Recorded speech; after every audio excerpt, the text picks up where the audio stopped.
Welcome to this podcast called Top 5 Questions for Firstbeat Life Coaches and Specialists. My name is Tiina Hoffman. I'm a master trainer at Firstbeat, and the idea is to go through some of the key questions that you might get about Firstbeat Life results.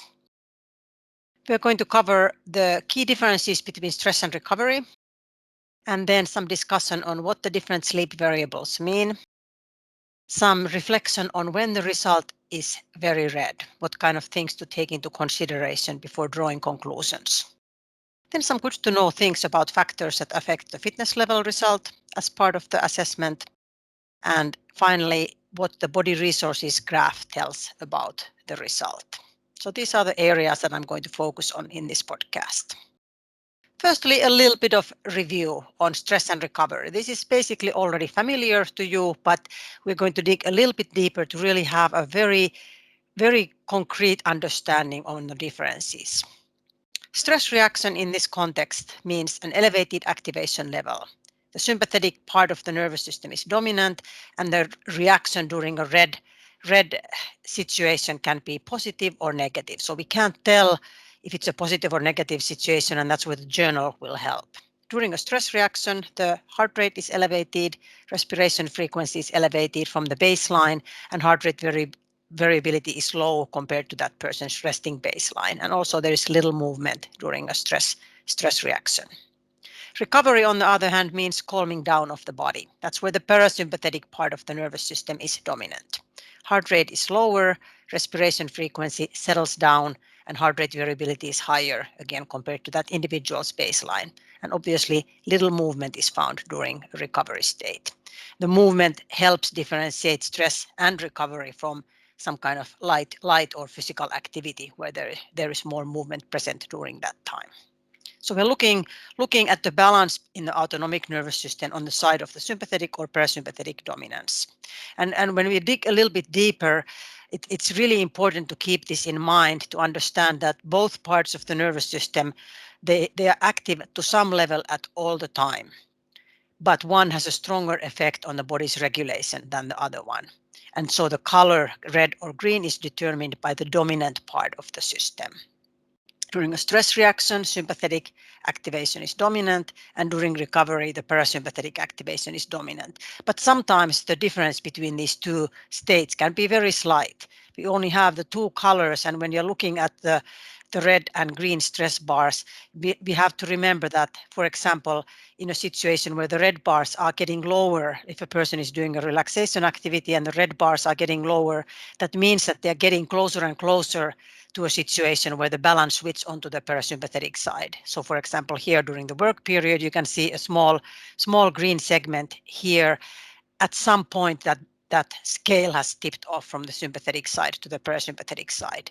So we shouldn't look at the colors too dramatically, but we also need to understand what's happening behind that, and also look at the strength of the reaction, and encourage the client, if you see the red bars getting lower, that it's going in the right direction, the sympathetic dominance is getting lower, and maybe when they get a little bit more experience, they will learn to actually switch off more fully, so that then the recovery determines that.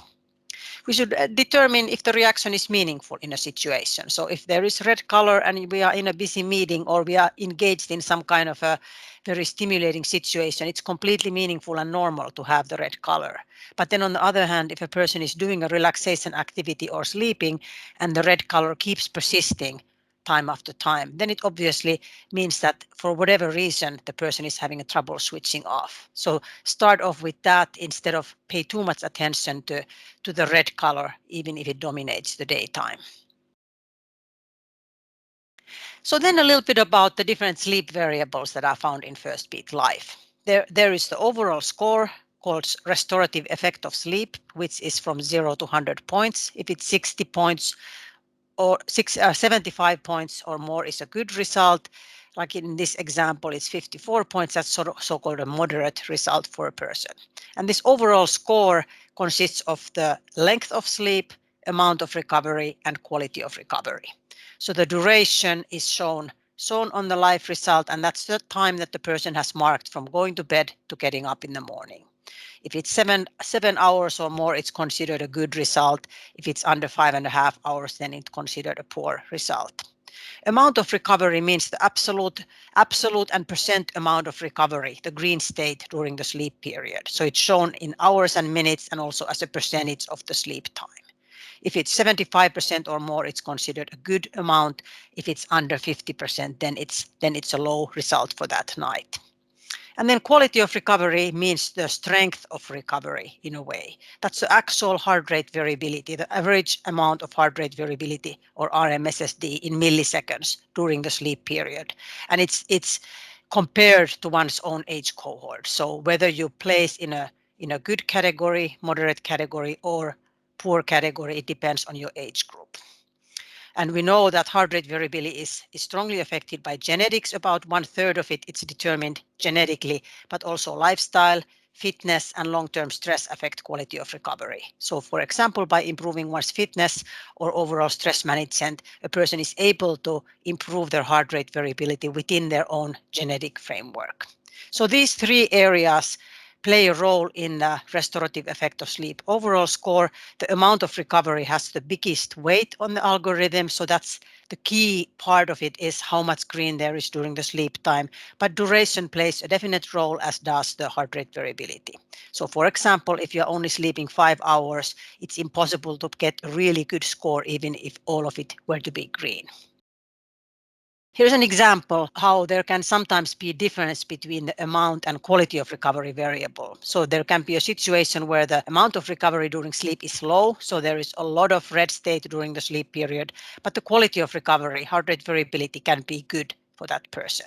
The amount of recovery is influenced by many different variables. Our algorithm includes heart rate and heart rate variability and respiration, for example, whereas quality of recovery is the average of one variable. It's the heart rate variability in milliseconds during the sleep period compared to that person's age cohort.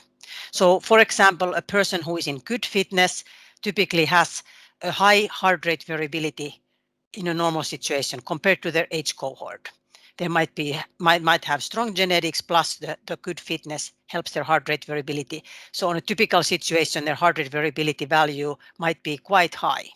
But in their case, some kind of acute stress. So for example, in this situation, they have done an extremely hard exercise session during the daytime. It was training effect 5, a long, very long, high intensity run.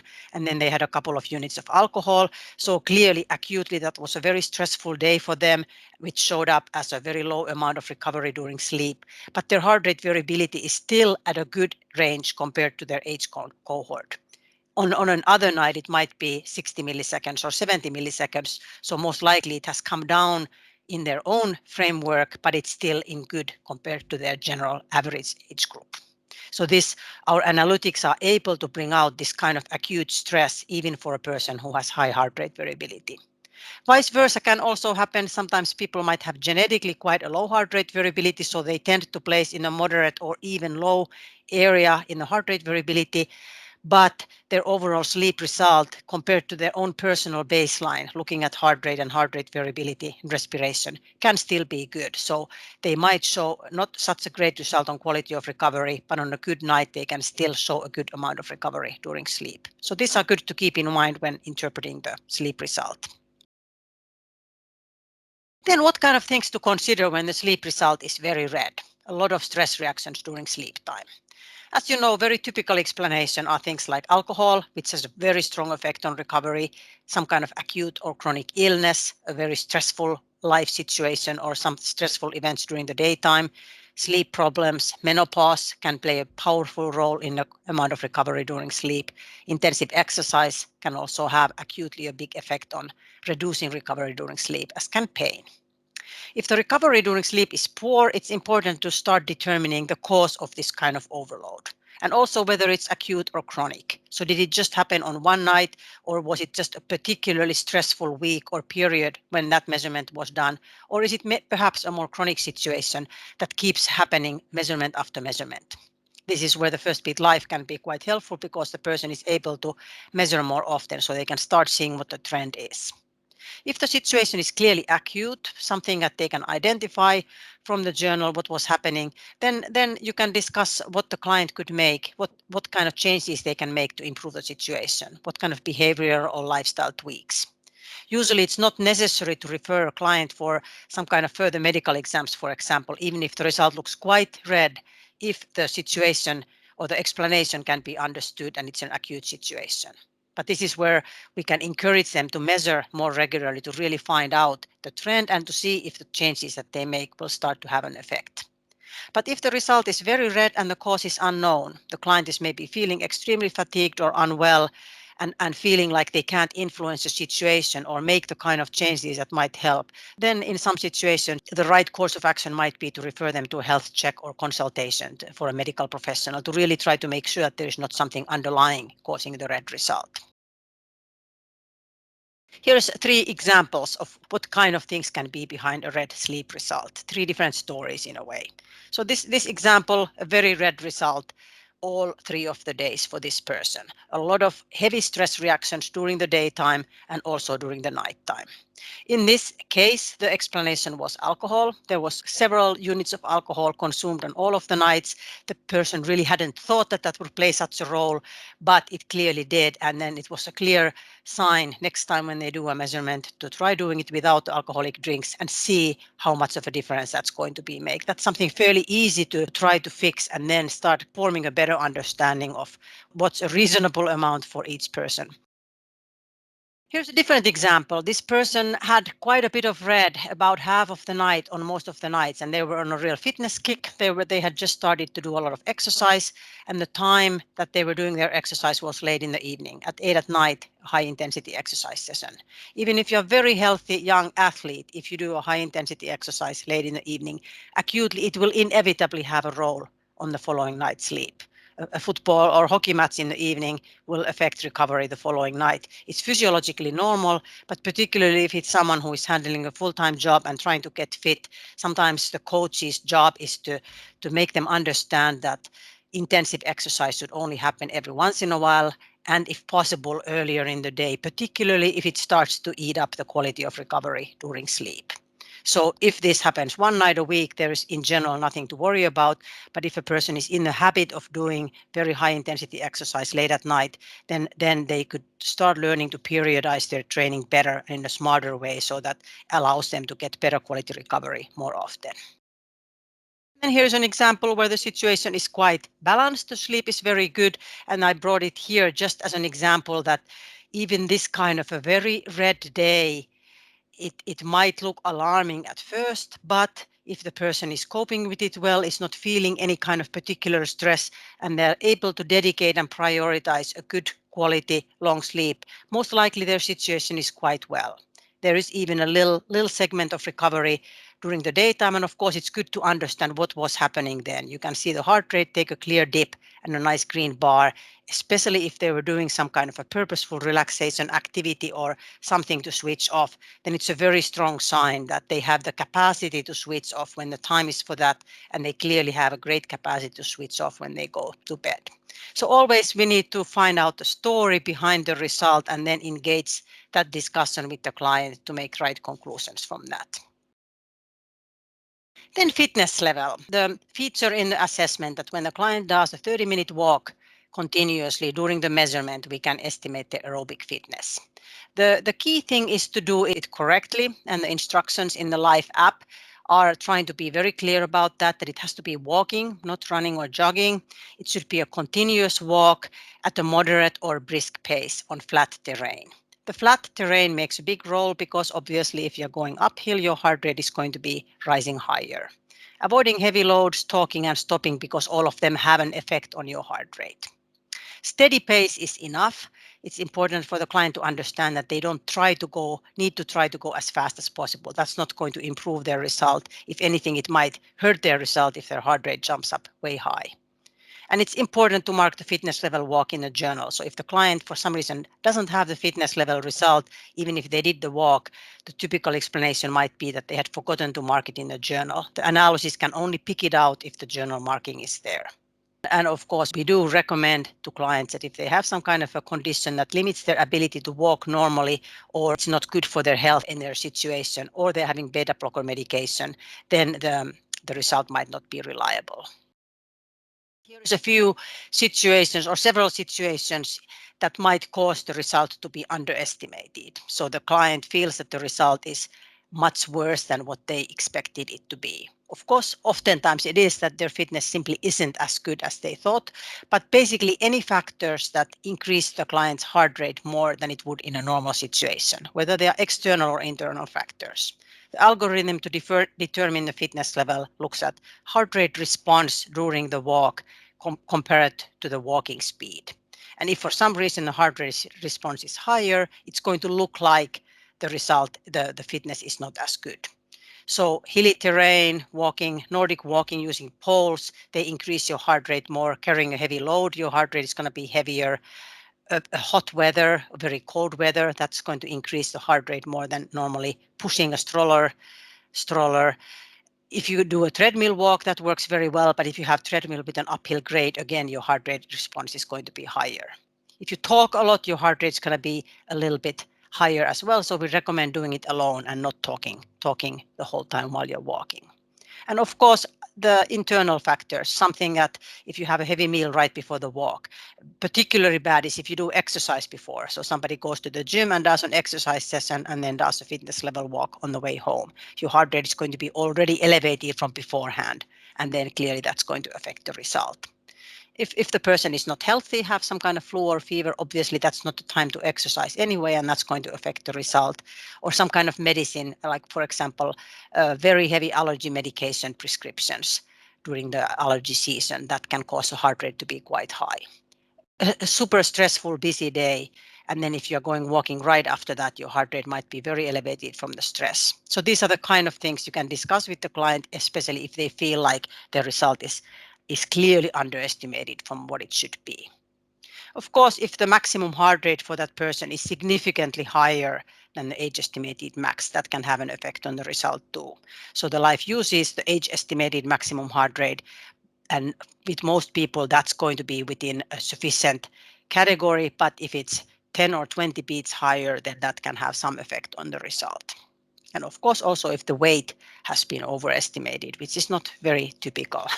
Typical people are usually quite accurate about that. And then the result can be sometimes overestimated, so it might be much better than the client really is. And in general, this can happen in situations where there's something that lowers the heart rate.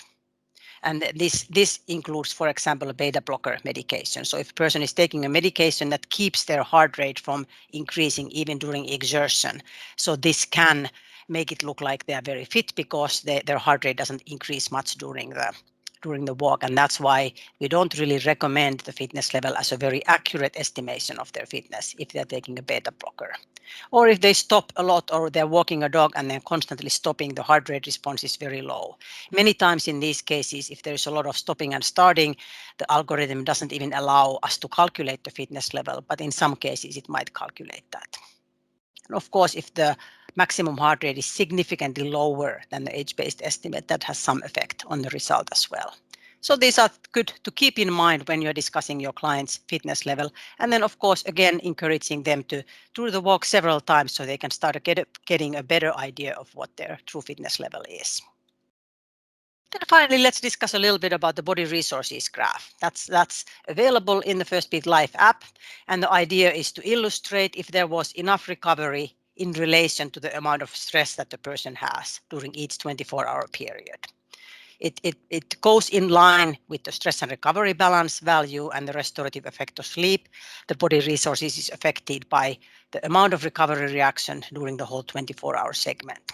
The example here is slightly odd. You can see that this person had a very long recovery period during the daytime. Whenever there is recovery in the graph, then the body resources graph climbs up, and when there is stress or exercise, the resources line comes down. Even if exercise is good for us, of course, it still does consume the resources.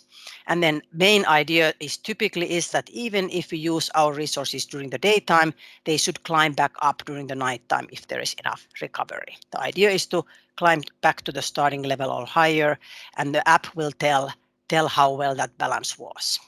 The graph always starts sort of from the middle of the table on the left-hand side, kind of like at the zero level, regardless of what the client's starting situation with their resources is. We can't know if they come to the measurement very depleted or very recharged, but the measurement period tells what their ability to recover is. And obviously, if they come with a good resources, in general, their ability to recover is going to be better than if they come very depleted. Sometimes people ask that will the graph just keep going down if there is not enough sleep? And obviously that trend depends on the client. If the overall load is constantly too heavy, looking at the amount of stress during work, amount of stress during leisure time, the kind of exercise that we do, then the resources can keep getting depleted. There is no point, no absolute point where it's too much, but we can encourage the clients to take concrete steps to improve their recovery so that they could learn the idea of charging their battery on a daily basis or as often as possible. We can accept that the line can sometimes be declining. Everyone has some very heavily loading days every once in a while, but we can try to make sure that most of the time the balance would be good. And keep in mind that sometimes the overall Firstbeat Life score is not going to be in line or exactly the same result as the body resources graph, because the Firstbeat Life score considers the amount of physical activity, stress and recovery balance, and restorative effect of sleep. So each of the three key areas have a similar weight on the overall Firstbeat Life score, whereas the body resources graph basically just looks at the balance between stress and recovery. Exercise is not considered as a separate entity in the body resources graph, although it does consume the body resources. So these are the types of things to discuss when you're looking at the body resources graph. So that's the basic contents of this podcast. And the main thing to keep in mind whenever we discuss with clients is that they're individuals and what works for one person might not work for everyone. And that's the highlight of the coaching discussion, is to really try to dig into the person's life a little bit, find out what's happening in their life situation, what are the triggers and the stress factors in their life, and what are the things that they can influence at that point. So good luck with your coaching sessions and thank you very much. Bye-bye.